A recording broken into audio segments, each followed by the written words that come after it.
कक्षा 10 के प्रिय छात्रों नमस्कार। मैं डॉक्टर विद्यानिधि आचार्य आपके सामने कुछ नई चीजों के साथ उपस्थित हो रहा हूं और वह नई चीज है वाच्य। वाच्य आपने बहुत बार पहले पढ़ा हुआ है, एक्टिव वॉइस, पैसिव वॉइस। हम उसी चीज को वाच्य कह रहे हैं। वाच्य का मतलब क्या है? बोलने के ढंग, बोलने की शैली, उसी को वाच्य कहते हैं। एक्टिव वॉइस में कैसे प्रयोग करते हैं, पैसिव वॉइस में क्या करते हैं, एक्टिव और पैसिव। अब आपके सामने क्या होती है कि ये जो है मैंने यहाँ डॉट दिया, कर्मवाच्य और ये है कर्तृवाच्य। कर्तृवाच्य क्या है, कर्मवाच्य क्या है, ये चीज आपको समझना जरूरी है। संस्कृत में 3 वाच्य होते हैं, कर्तृवाच्य, कर्मवाच्य और एक और चीज आता है उसको कहते हैं भाववाच्य। तो कर्तृवाच्य क्या होता है? एक सामान्य ढंग से जब हम किसी वाक्य को बोलते हैं, साधारण वाक्य बोलते हैं, असर्टिव सेंटेंस में वाक्य का प्रयोग करते हैं, तो उसे हम कर्तृवाच्य कहते हैं। जैसे वह जाता है, वह घर जाता है, वह पुस्तक पढ़ता है, वह पिक्चर देखने जाता है, वह क्रिकेट खेलने जाता है, इस तरह के वाक्य जितने भी होते हैं कर्तृवाच्य होते हैं। और उसी वाक्य में थोड़ा सा बदलाव जब हम करते हैं, वह के जगह पर तृतीय विभक्ति का प्रयोग कर देते हैं। उसके द्वारा क्रिकेट खेला जाता है, उसके द्वारा पुस्तक पढ़ी जाती है, उसके द्वारा लड्डू खाए जाते हैं, उसके द्वारा फिल्म देखी जाती है। जब हम इस तरह का प्रयोग करते हैं तो वह कर्मवाच्य हो जाता है। तो फिर भाववाच्य क्या है? भाववाच्य वह है जिसमें कि भाव होता है लेकिन कर्म नहीं होता। तो कर्म होना क्या चीज है, भाव होना क्या चीज है? तो आपको इस चीज को समझने के लिए यह समझना पड़ेगा, क्रिया।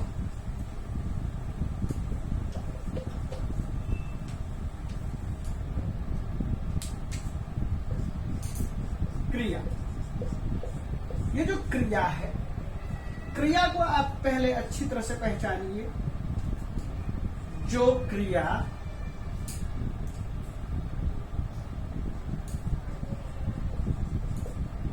क्या या किसको, ये 2 प्रश्न हैं। इन 2 प्रश्नों का उत्तर देने में समर्थ है, सक्षम है, तो उसे कहेंगे, उसे क्या कहेंगे? सकर्मक क्रिया।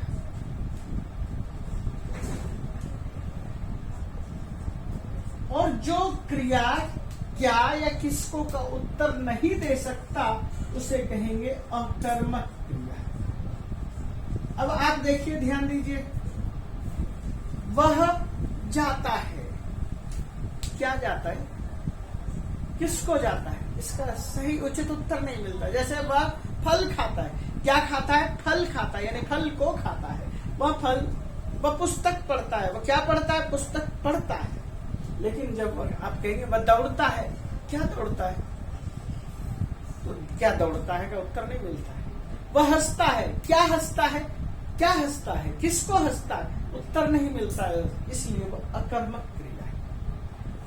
तो इस तरह से आपको कर्म वाली क्रिया और बिना कर्म वाली क्रिया के अंतर को समझना पड़ेगा। अब मैं इसमें आपके सामने कुछ ऐसी क्रिया भी रखता हूं, जिस वाक्य रखता हूं जैसे कि वह पढ़ता है। अब ये वाक्य है, वह पढ़ता है, वह करता है, क्रिया पढ़ता है, क्या? अब इस वाक्य के अंदर कर्म नहीं है। आप बोलिए, यहां से लेकर यहां तक में कोई कर्म नहीं। जब कर्म नहीं है तो हम पढ़ता क्रिया, पढ़ना क्रिया के पास जवाब हो सकता है। वह पुस्तक पढ़ता है, वह गणित पढ़ता है, वह संस्कृत पढ़ता है, वह इंग्लिश पढ़ता है,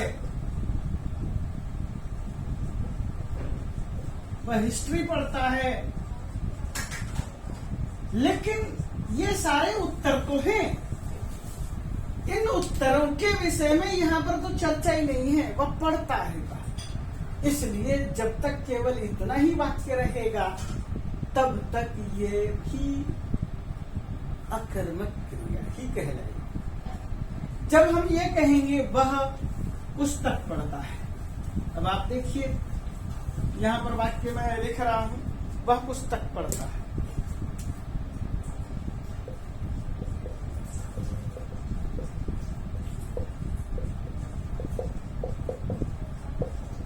क्या पढ़ता है? पुस्तक। ये उत्तर है। यदि कोई पुस्तक न पढ़ करके और कुछ और पढ़ रहा है, कहानी पढ़ता है। क्या पढ़ता है? कहानी पढ़ता है। कहानी की जगह पत्र पढ़ रहा हूं। क्या पढ़ता है? पत्र पढ़ता है। यदि पत्र भी नहीं पढ़ रहा है और उसके बाद यदि हम यहाँ पर इस चीज को भी हटा दें, अखबार पढ़ता है। क्या पढ़ता है? अखबार पढ़ता है। अब आप यह दूसरा उदाहरण लिखिए, वह खाना खाता है। वह खाता है। क्या खाता है? खाना खाता है। वह खाना को भी हटा सकते हैं। वह क्या खाता है? रोटी खाता है। वह क्या खाता है? सेब खाता है। इसके अतिरिक्त भी और बहुत सारी चीजों को हम ले सकते हैं। जैसे वाक्य को आपको समझना है।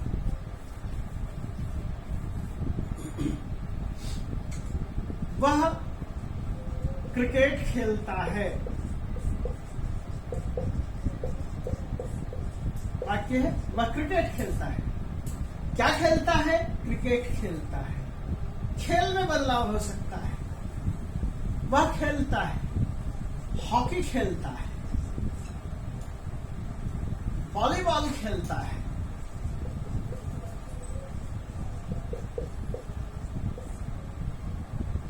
लूडो खेलता है।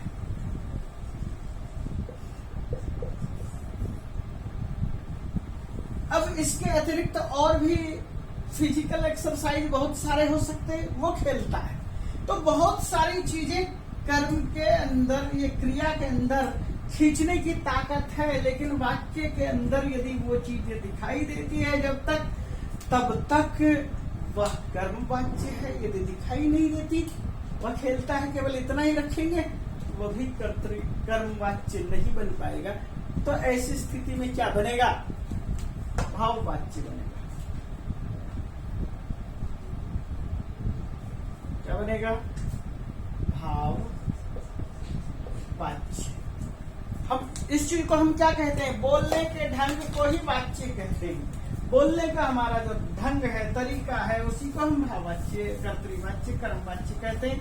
अब मैं आपके सामने कुछ रूप दे रहा हूं, कुछ उदाहरण दे रहा हूं, कुछ नियम रख रहा हूं। जैसे आपके सामने मैं वाक्य प्रश्न रख रहा हूं। कर्तृवाच्य, सह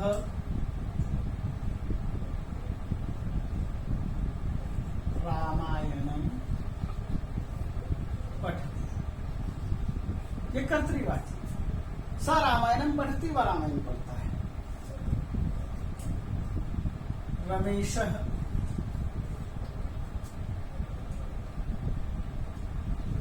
पुस्तकम पठति, रमेश पुस्तक पढ़ता है।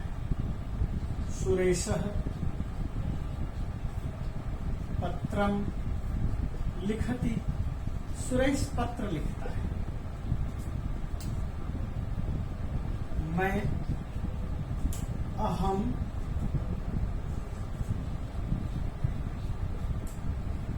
गीतम शृणोमि, मैं गीत सुनता हूं। त्वम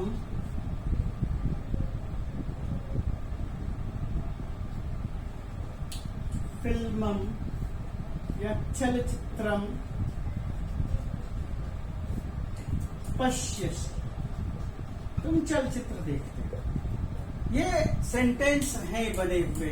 इस तरह के वाक्य को क्या कहेंगे? कर्तृवाच्य। ये सामान्य वाक्य है। कर्ता है, क्रिया है, कर्ता के आधार पर क्रिया का प्रयोग कर रहे हैं। कर्ता एक वचन है, क्रिया एक वचन है। कर्ता एक वचन है, क्रिया एक वचन है। यहाँ पर भी एक वचन है, यहाँ पर भी एक वचन है। अब ये तीन जो वाक्य मैंने रखे हैं, ये तीनों के वाक्य प्रथम पुरुष के हैं। ये उत्तम पुरुष है और ये मध्यम पुरुष है। आपके सामने फिर ये प्रश्न आएगा, प्रथम पुरुष, मध्यम पुरुष, उत्तम पुरुष क्या होता है? तो सबसे पहले जब भी आप कोई भी रूप लिखते हैं, पठती, पठतः, पठन्ति, पठसि, पठथ, पठथ, पठामि, पठावः, पठामः। हम ये बताते हैं कि ये पुरुष कौन कौन सा है। ये प्रथम पुरुष है, ये मध्यम पुरुष है, ये उत्तम पुरुष है। जो भी बोलने वाला होता है, जो बोलता है अहम, मैं, वह उत्तम पुरुष होता है।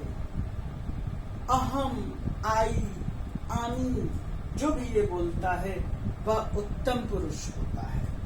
बोलने वाला उत्तम पुरुष होता है। सुनने वाला, जो भी सुन रहा है बोलने वाले की बात, वह मध्यम पुरुष होता है और उसको हम कहते हैं तुम, तू, तो वह मध्यम पुरुष होता है। और प्रथम और मध्यम को छोड़ करके पूरी दुनिया में जो कुछ होता है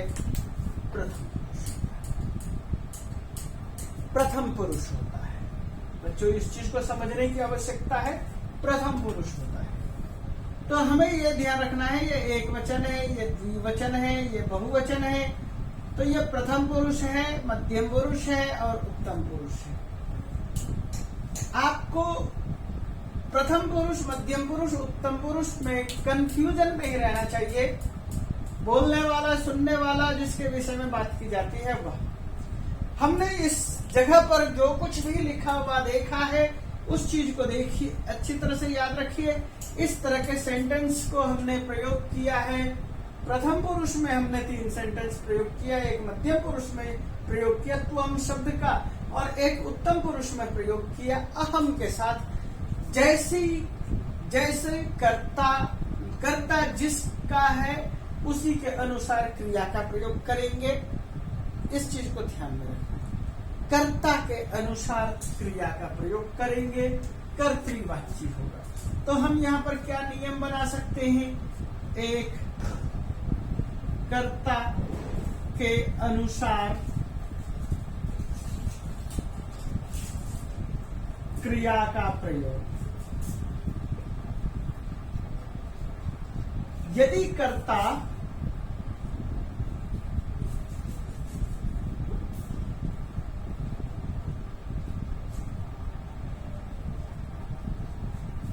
प्रथम पुरुष का है तो क्रिया प्रथम पुरुष की होगी। यदि कर्ता मध्यम पुरुष का है तो क्रिया मध्यम पुरुष की होगी। यदि कर्ता प्रथम उत्तम पुरुष का है तो क्रिया भी उत्तम पुरुष का प्रयोग करेंगे। इस चीज को देखना है। यदि कर्ता प्रथम पुरुष तो क्रिया प्रथम पुरुष, यदि कर्ता मध्यम पुरुष तो क्रिया मध्यम पुरुष, यदि कर्ता उत्तम पुरुष क्रिया उत्तम पुरुष। इस बात का ख्याल रखना। यदि कर्ता एक वचन क्रिया एक वचन, यदि कर्ता बहुवचन क्रिया बहुवचन। हमें इस बात का ख्याल रखना है। प्रथम पुरुष के साथ प्रथम पुरुष का प्रयोग करेंगे, मध्यम पुरुष के साथ मध्यम पुरुष का प्रयोग करेंगे, उत्तम पुरुष के साथ उत्तम पुरुष का प्रयोग करेंगे। यदि हमें इस तरह के नियम थोड़े से याद हो जाए तो संस्कृत बनाना कठिन काम नहीं है। सबसे पहले याद करेंगे कर्ता के अनुसार क्रिया का प्रयोग करेंगे। कर्ता एक वचन है तो क्रिया एक वचन की उठाकर रखेंगे। अब उसके बाद जब हमारा ये क्लियर हो जाता है तो हमें यह याद रखना है कर्ता हमारा किस पुरुष का है। प्रथम पुरुष का करता है तो क्रिया प्रथम पुरुष का रखेंगे। मध्यम पुरुष का करता है तो क्रिया मध्यम पुरुष का प्रयोग करेंगे। उत्तम पुरुष का करता है तो क्रिया उत्तम पुरुष का प्रयोग करते हैं। मैंने यहाँ पर ये सारे उदाहरण रखे हैं। स रामायणम पठति, स कर्ता प्रथम पुरुष का है, रमेश प्रथम पुरुष का है, सुरेश प्रथम पुरुष का है। लेकिन त्वम मध्यम पुरुष का है, अहम उत्तम पुरुष का है, तो अहम के साथ पठामी का प्रयोग किया और त्वम के साथ पठसी का प्रयोग किया। एक चीज ये याद रखना है, जब हमने इस चीज को अच्छी तरह से समझ लिया तो हम इस तरह से क्रिया का प्रयोग कर सकते हैं। ये याद रखिए, पठती से लेकर के पठामा तक 9 है, ती से लेकर मह तक 9 है। ये वर्तमान काल है। केवल ये वर्तमान काल में ही हम रूप नहीं चलाते हैं, बल्कि भूतकाल, भविष्यत काल, लोट लकार, विधि लिंग, आश्रय लिंग, हर लिंगों में 10 लकार होते हैं, 10 लकारों में रूप चलाते हैं। तो आपने कर्तृवाच्य देखा और कर्तृवाच्य में आपने इस तरह का प्रयोग देखा। अब हम करते हैं क्या, किस चीज का प्रयोग करना चाहते हैं, शैली के आधार पर कर्मवाच्य बनाते हैं। कर्मवाच्य में हम क्या बनाएंगे, या कर्मवाच्य। जैसे यहाँ पर कर्तृवाच्य में कर्ता के आधार पर क्रिया का प्रयोग हुआ, कर्मवाच्य में कर्मवाच्य जब बनाएंगे तो कर्म के आधार पर क्रिया का प्रयोग। कर्म को प्रथमा विभक्ति में बदलेंगे,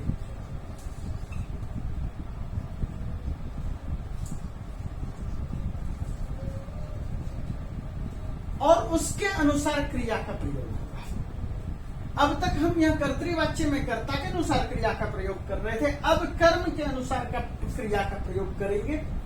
तो हम क्या करेंगे, ये जो था कर्म, इसको हमने बताया क्या, प्रथमा विभक्ति में बदलना है। कर्म को हमेशा प्रथमा विभक्ति में बदलेंगे। तो फिर कर्ता जो हमारे पास पहले से था, इसको क्या करेंगे, कर्ता को तृतीया विभक्ति में बदलेंगे। कर्ता तृतीया विभक्ति, इसको तृतीया विभक्ति में छोड़ दीजिए।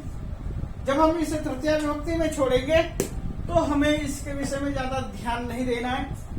के द्वारा के साथ हम इसका प्रयोग करेंगे, जैसे उसके द्वारा पढ़ा जाता है, उसके द्वारा खाया जाता है, उसके द्वारा चला जाता है, इसके द्वारा सोया जाता है, उसके द्वारा हंसा जाता है, उसके द्वारा पुस्तक पढ़ी जाती है, उसके द्वारा रामायण पढ़ी जा रही है, उसके द्वारा पत्र लिखा जा रहा है, उसके द्वारा गीत सुना जा रहा है, उसके द्वारा फिल्म देखा जा रहा है। इस तरह से प्रयोग होगा।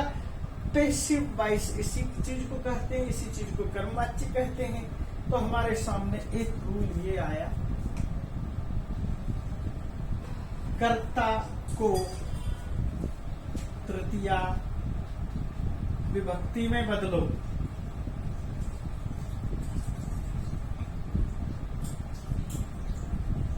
कर्म को प्रथमा में बदलो, प्रथमा विभक्ति में बदलो। ये चीज देखना है। कर्म को प्रथमा विभक्ति में बदलो, कर्ता को तृतीया विभक्ति में बदलो। ये आपको अच्छी तरह से याद करना होगा। यदि ये याद रहेगा तभी आप प्रयोग करेंगे, और कर्म के अनुसार क्रिया का प्रयोग होगा। और कर्म के अनुसार जब हम क्रिया का प्रयोग करेंगे तो कुछ क्रिया इस तरह से होगी। वो क्रिया देखिए किस तरह की होगी। मैं उस क्रिया को आपके सामने रख रहा हूं। क्रिया होगी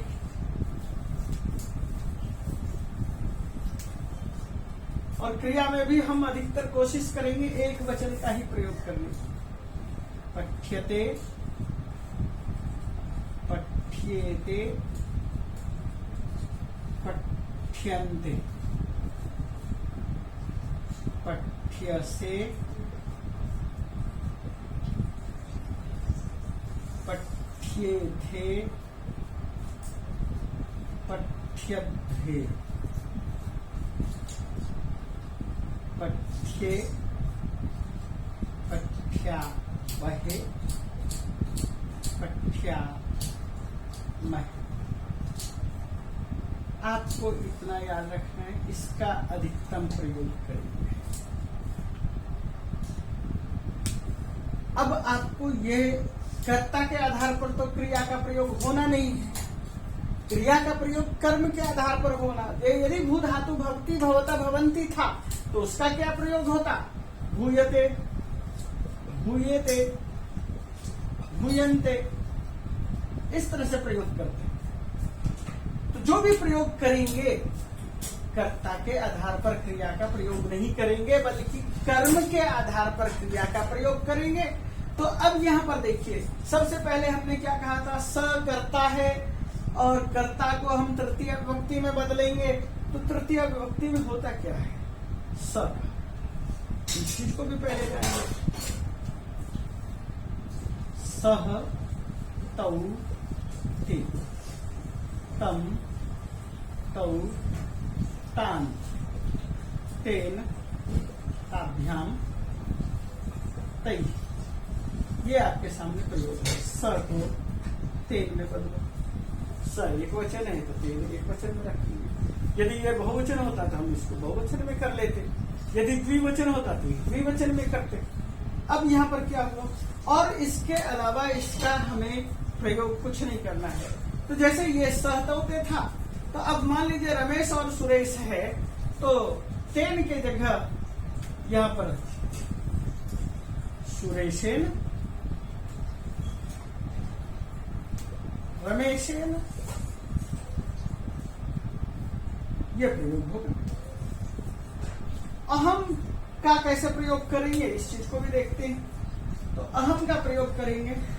अहम, आवाम, वयम, माम, आवाम, अस्मान्, मया, आवाभ्याम,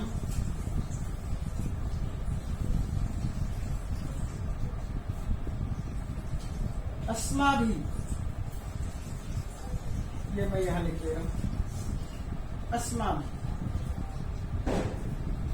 जैसे ये हमने प्रयोग किया, अहम को मया में बदलेंगे, त्वम को त्वया में बदलेंगे। यह आपके सामने रूप रहेगा। कर्ता को प्रथमा विभक्ति को तृतीया विभक्ति में बदलेंगे। तो प्रथमा को हमने तृतीया में बदला, प्रथमा को तृतीया में बदला। अहम का तृतीया मया, त्वम का तृतीया त्वया। अब इस तरह से वाक्य को देखते हैं। पहले यहाँ पर हम क्या बना सकते हैं, क्या कर सकते हैं, उस चीज को देखिए। इतने हिस्से को भूल जाइए।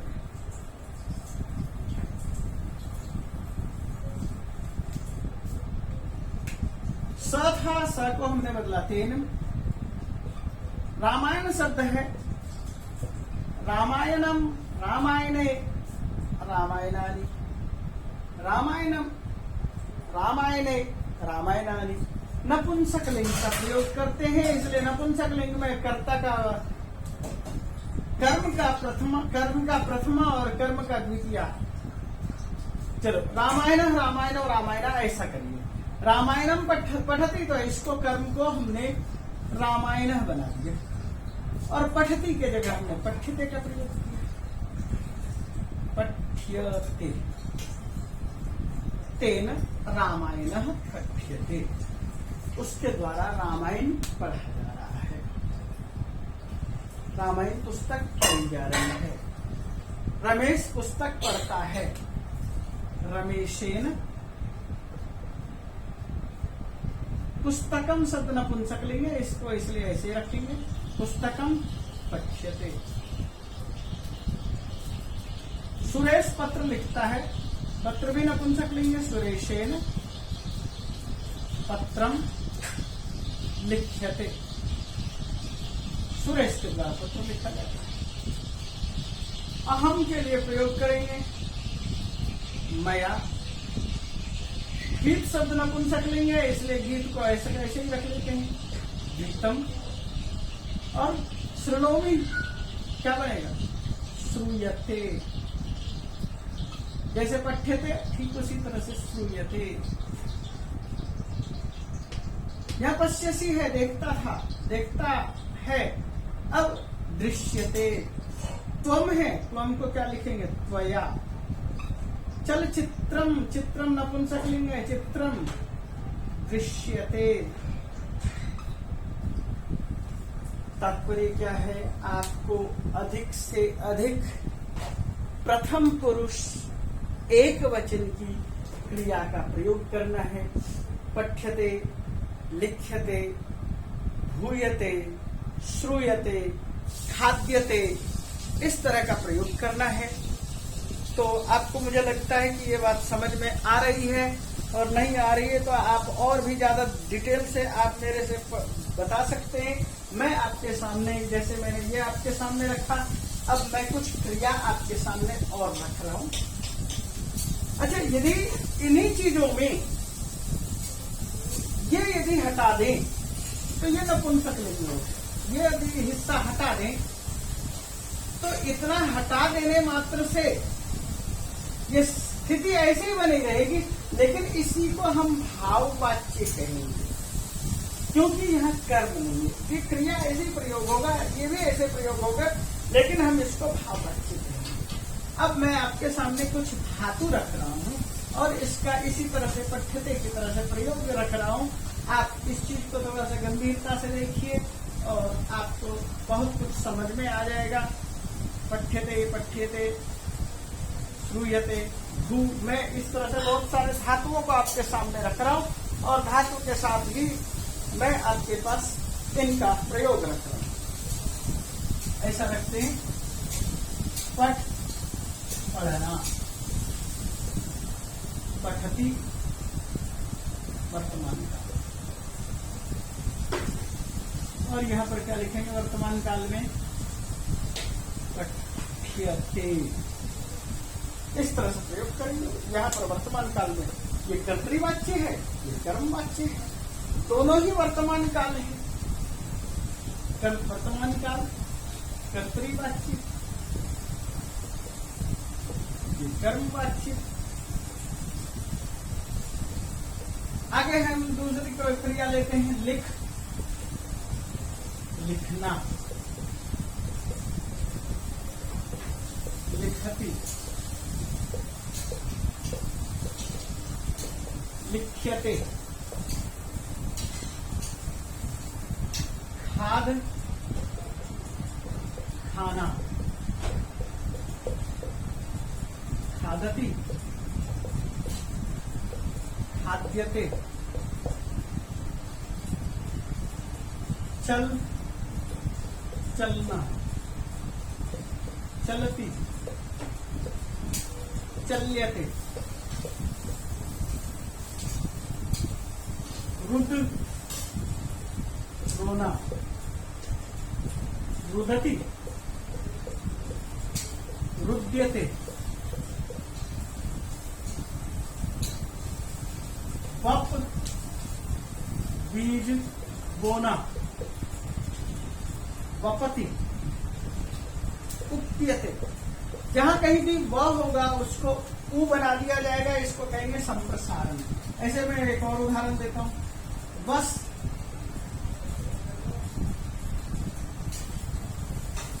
निवास करना, वसति,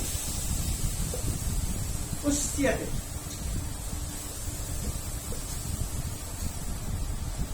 अगला और देखिए, वच, बोलना,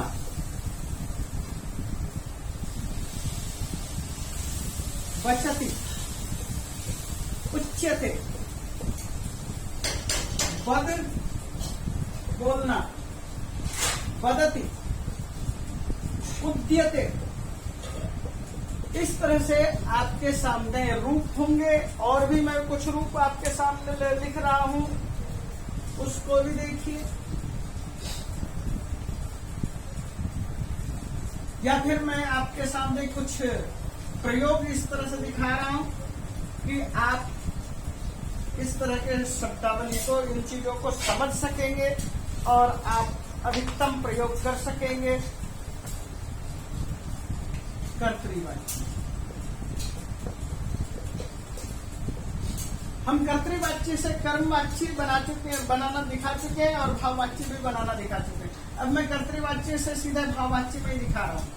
सहसति कर्तृवाच्य, भाववाच्य। तेन हस्यते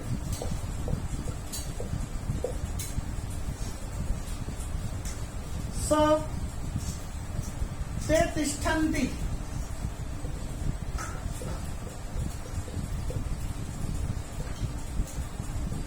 तेन ताभ्यं तैः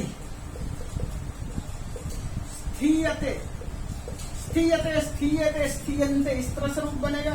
तेन स्थीयते। अब यदि स्त्रीलिंग में बहुत सारी लड़कियां हैं, महिलाएं हैं, ताहा पठन्ति, ताहा का बहुवचन करेंगे तई, पठन्ति का पठ्यन्ते नहीं करेंगे, पठ्यते ही रखेंगे। तई पठ्यते। सैनिक युद्ध करते हैं। सैनिका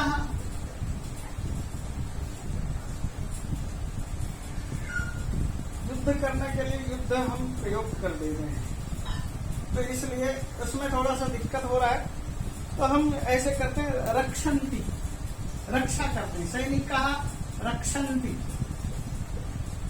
तो सैनिका का हम क्या करेंगे, सैनिकैः, लेकिन यहां पर प्रयोग करेंगे रक्ष्यते, एक वचन का ही प्रयोग करेंगे।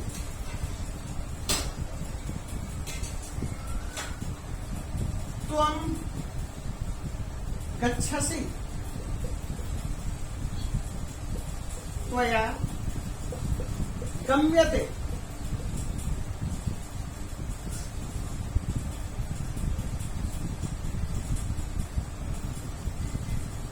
तुम सब होते, यूयम वपथ, यूयम का बहुवचन बना लेंगे युष्माभि, लेकिन ये उपयते ही रहेगा। तो आपको ये समझना है कि हमने क्या प्रयोग किया है, किस तरह से बदला है। ये भाववाचक में रखा है हमने। यहाँ पर भाववाचक से मतलब क्या था, जिस क्रिया में कर्म का अभाव दिखाई देता है उसे भाववाचक कहते हैं, और हमने भाववाचक शब्द का प्रयोग किया है। इस तरह से मैं आपके सामने कुछ और वाक्य लिखता हूं और वाक्य लिख करके कर्म वाच्य में प्रयोग करके दिखा देता हूं। अब ध्यान दीजिएगा कि मैं भाववाच्य को टच नहीं कर रहा हूं, कर्तृवाच्य से कर्मवाच्य केवल बनाकर दिखा रहा हूं।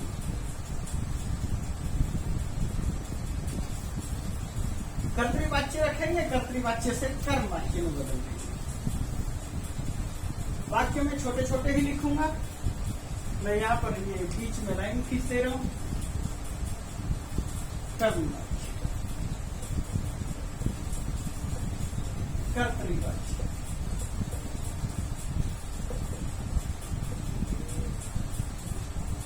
ये इतना सा केवल म लगा देने से अब लगने लगता है कि संस्कृत में लिखा है। बालिका घटम स्पृशति,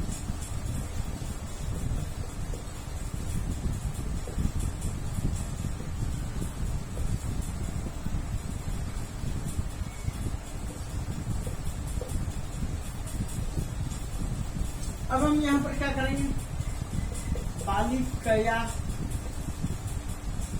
घट शब्द नपुंसक लिंग है इसलिए इसको ऐसे रखेंगे। स्पृश्यते, स्पर्श्यते, क्रोध ज्ञान को नाश करता है। क्रोध, क्रोध ज्ञानम नाशयति, क्रोधेन, ज्ञान शब्द नपुंसक लिंग, ज्ञानम नाश्यते,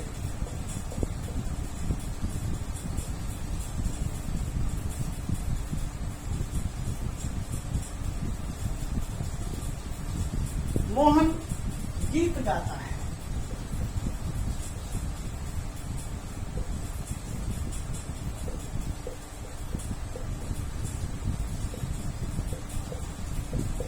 आरोहणेन, गीत शब्द भी नपुंसक लिंग, गीतम गीयते, बालिका कथा पढ़ती है,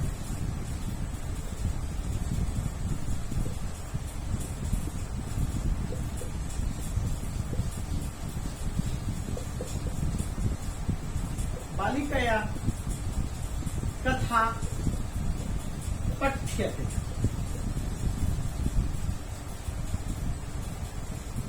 लोग देवालय जाते हैं, जनाः देवालयं गच्छन्ति, जनैः, जना का बहुवचन कर दिया, तृतीया का बहुवचन, ये प्रथमा बहुवचन है, तृतीया का बहुवचन कर दिया। देवालयम, देवालय शब्द का प्रथमा विभक्ति एक वचन कर देंगे, देवालयः कर्म बना दिया, कर्म है, गम्यते,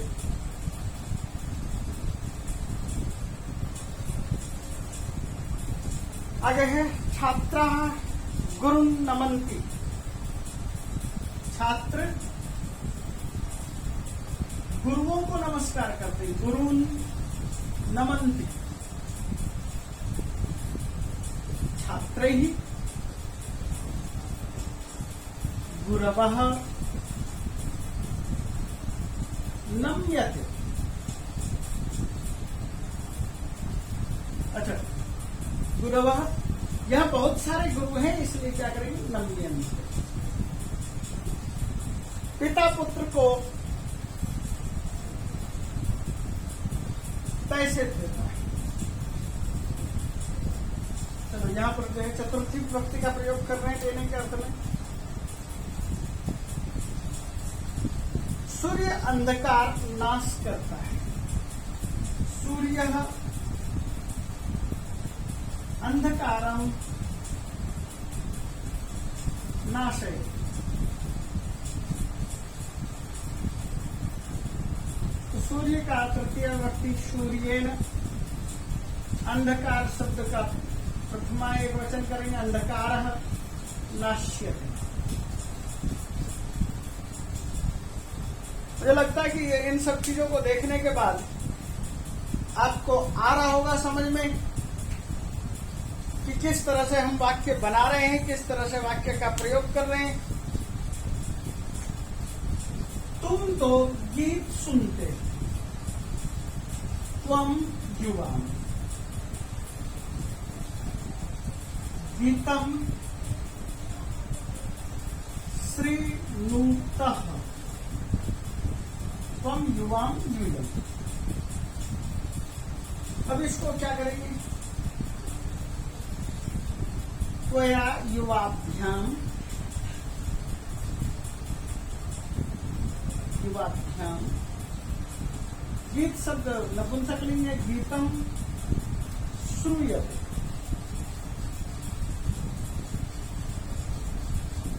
इस तरह से वाक्य का प्रयोग होगा। और इस तरह से और भी कुछ उदाहरण देख सकते हैं। आपको देखना क्या है, प्रथमा विभक्ति कर्ता है, कर्ता को तृतीय विभक्ति में बदलना है और क्रिया के अनुसार, कर्ता के अनुसार क्रिया का प्रयोग करना है। यहाँ पर क्या हमने देखा, कर्म देखा और कर्म के अनुसार क्रिया का प्रयोग देखा। उसी चीज के साथ हम आगे बढ़ते चले गए और ये था हमारा कर्तृवाच्य कर्मवाच्य। कर्मवाच्य में कर्म की प्रधानता होगी, कर्तृवाच्य में कर्ता की प्रधानता होगी। यदि आप चाहें तो और भी कुछ उदाहरण देख सकते हैं। राजा प्रजा का पालन करता है, नृपः प्रजाम पालयति, नृपेण प्रजा पाल्यते।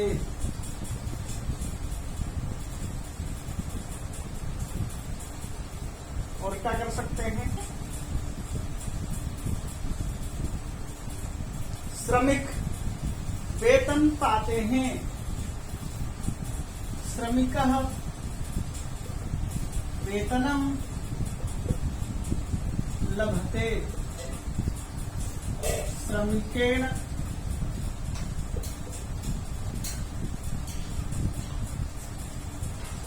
वेतन शब्द नपुंसकलिंग ही है, इसलिए वेतनम में ही प्रयोग करेंगे। लभ्यते, चलिए मैं आपको और सरल उदाहरण देता हूं। राकेश रोटी खाता है, यहां पर आपको दिखाई देगा, समझ में आएगा।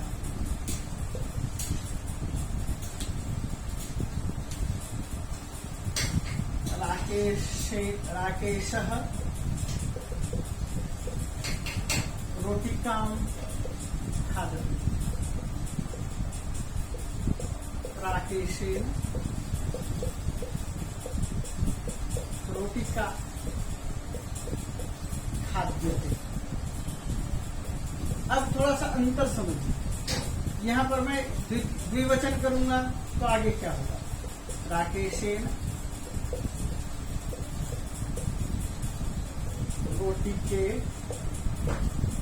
रोटिका रोटिके, यहाँ रोटिकाम था तो यहाँ पर रोटिका बना दिया प्रथम विभक्ति एकवचन। अब ये जो कि दो रोटी है इसलिए खाद्येते। बहुत सारी रोटी है, रोटिका खाद्यन्ते। राकेश ने ऐसे ही रखा। इस तरह से मैं इसी चीज को और बढ़ा रहा हूं। सेवा सुरेशेन सेवः खाद्यते। सेवं खाद्येते। सेवाः खाद्यन्ते। लेकिन इस जगह पर ये सेम ऐसे ही है। तो मुझे लगता है कि इस तरह से आपको समझ में आ रहा है।